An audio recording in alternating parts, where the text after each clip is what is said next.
साथियों, आज के इस वीडियो में हम दशमलव के बारे में सीखेंगे। इस चिन्ह से आप परिचित होंगे, यदि नहीं होंगे तो आज हम इस दशमलव का परिचय आपसे करवा देंगे। सबसे पहले इसकी कोई डेफिनेशन शायद आपको याद नहीं होगी, वो डेफिनेशन मुझे याद है और वो डेफिनेशन मैं आपको बताने जा रहा हूँ और उसको याद भी रखिएगा।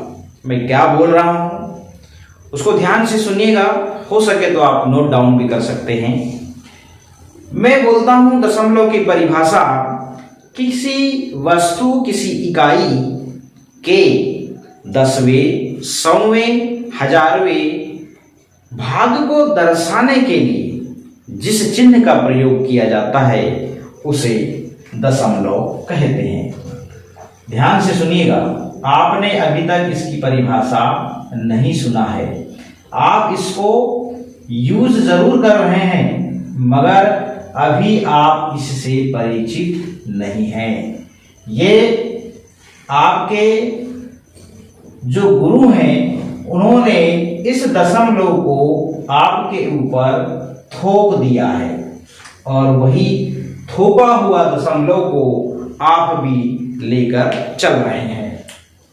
मैंने परिभाषा दशमलव की ये बताया कि किसी वस्तु या किसी इकाई या किसी अंक के दसवें, सौवें, हजारवें, 10,000वें, आगे और आप ले सकते हैं, भाग को दर्शाने के लिए जिस चिन्ह का प्रयोग किया जाता है उसे दशमलव कहते हैं।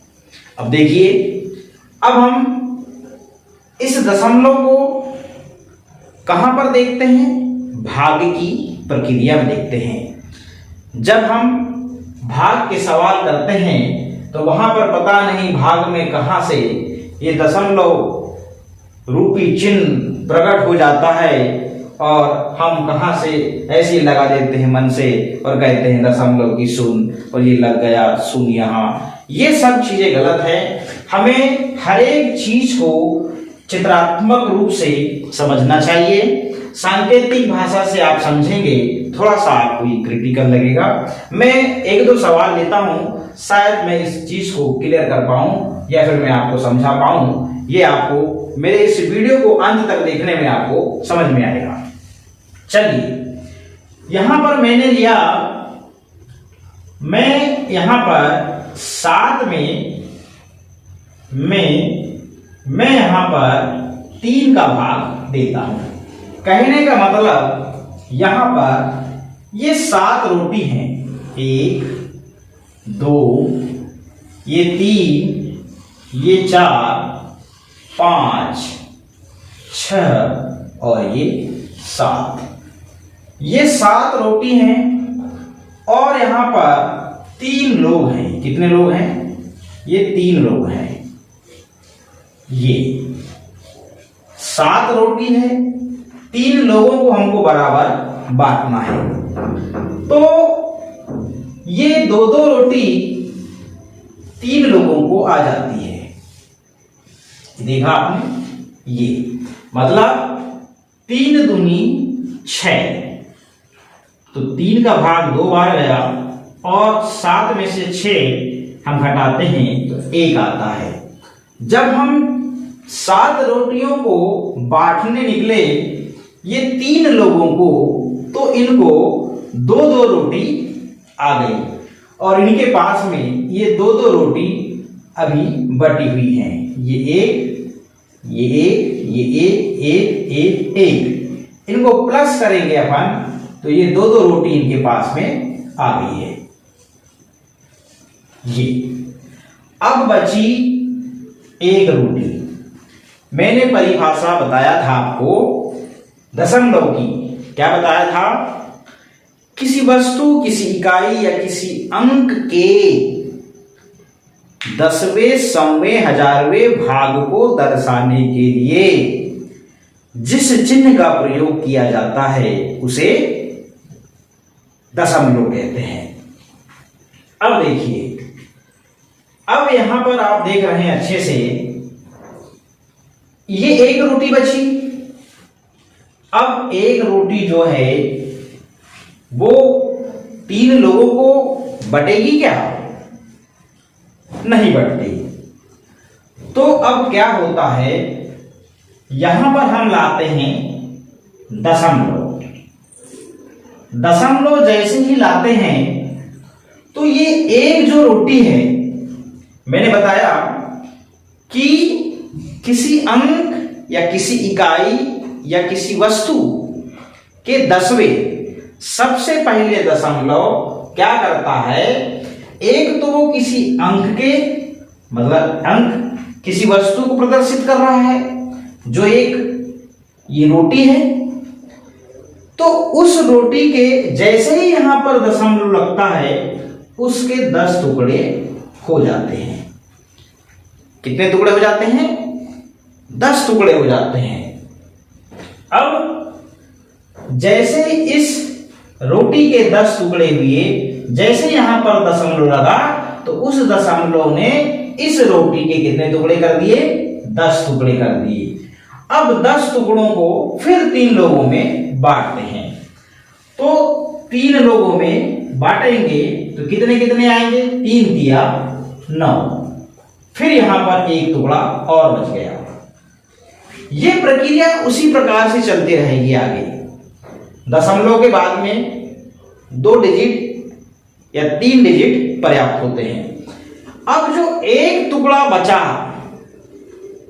एक टुकड़ा जो बचा उसके भी आप कितने टुकड़े होंगे? अब सोच लीजिए, 10 हो चुके, अब उसके कितने टुकड़े होंगे? फिर से यहां पर एक टुकड़ा हुआ, एक टुकड़ा जो बचा, अब उस एक टुकड़े के फिर से कितने होंगे? 10 टुकड़े होंगे। तो अपना यहां पर आप जो 3 टुकड़े जो आ रही हैं, 3 टुकड़ों की जो संख्या आ रही है, यह बार बार यहां पर रिपीट होते चली जाएगी। ये थोड़ा सा हमने विषम संख्या में क्या किया था, विषम संख्या का भाग दिया। अब हम इसमें एक काम और करते हैं। विषम संख्या 7 वैसे ही रहने देते हैं। अब हम यहां पर क्या करते हैं, यहां पर 7 लेते हैं और यहां पर हम 2 लेते हैं। ये सवाल आपको अच्छे से समझ में आएगा। तो अब इसको और समझते हैं। ये यहां पर 7 रोटी फिर से हैं, 1 2 3 4 5 6 7। और कितने लोगों को बांटना है? 2 लोगों को बांटना है। ये लीजिए, ये महानुभव यहां पे तैयार हैं इन रोटी को खाने के लिए। ये 2 लोग हैं, ठीक है ना। अब क्या होता है, 7 रोटी हैं, चलो भाई इसको 1 दे दो और इसको 1 दे दो, इसको भी 1 दे दो, इसको भी 1 दे दो, इसको भी 1 दे दो, इसको भी 1 दे दो। अब बची 1, मतलब 3 रोटी जो हैं, 1 1 1, इनको हम प्लस करते हैं तो इनको 3 रोटी आ गई। 1 1 1, इनको प्लस करते हैं तो 3 रोटी इन लोगों को मिल गई और 1 रोटी बची। कैसे? 2 तिया 6, मतलब 2 लोगों को 3 रोटी आ गई। सॉरी, यहां 6 आएगा, यहां पर हमने लिखा 6। 7 में से 6 को घटाते हैं तो 1 आता है। देखिए 1 रोटी बची हुई है। अब यहां पर हमको थोड़ा सा दशमलव का जो कॉन्सेप्ट है वो क्लियर होगा। मैंने दशमलव की परिभाषा वही बताया, किसी वस्तु, किसी इकाई या किसी अंक के 10वें या 100वें भाग को दर्शाने के लिए जिसे चिन्ह का प्रयोग किया जाता है उसे दशमलव कहते हैं। मैंने यहां जैसे ही दशमलव लगाया, इस जो रोटी बची हुई है 1, ये देख लीजिए यहां पर 1, इसके सीधे सीधे 10 टुकड़े हो जाते हैं। अब 10 टुकड़ों को हमको 2 लोगों में बांटना है। तो जैसे ही अब 10 टुकड़े बचे तो 10 टुकड़ों को हम जैसे ही बांटते हैं तो 2 पंचे 10। ये देखिए यहां पर अब 5 टुकड़े 2 लोगों को फिर से आ जाते हैं। 5 टुकड़े मतलब इस एक रोटी के कितने टुकड़े हो गए? 10 हो गए। और 5 टुकड़े जो है किनको आ जाते हैं? ये दोनों को आ जाते हैं, मतलब 0.5 और 0.5 इस दोनों को आ जाते हैं। यहाँ पर हम दशमलव को चित्रात्मक रूप से और सवाल के माध्यम से इस दशमलव के बारे में हमने थोड़ी सी समझ विकसित किया। आगे आप इसी प्रकार और सवालों को हल करके इस चित्रात्मक रूप से दशमलव की जो समझ है उसको विकसित कर सकते हैं। बहुत बहुत धन्यवाद साथियों, नमस्कार।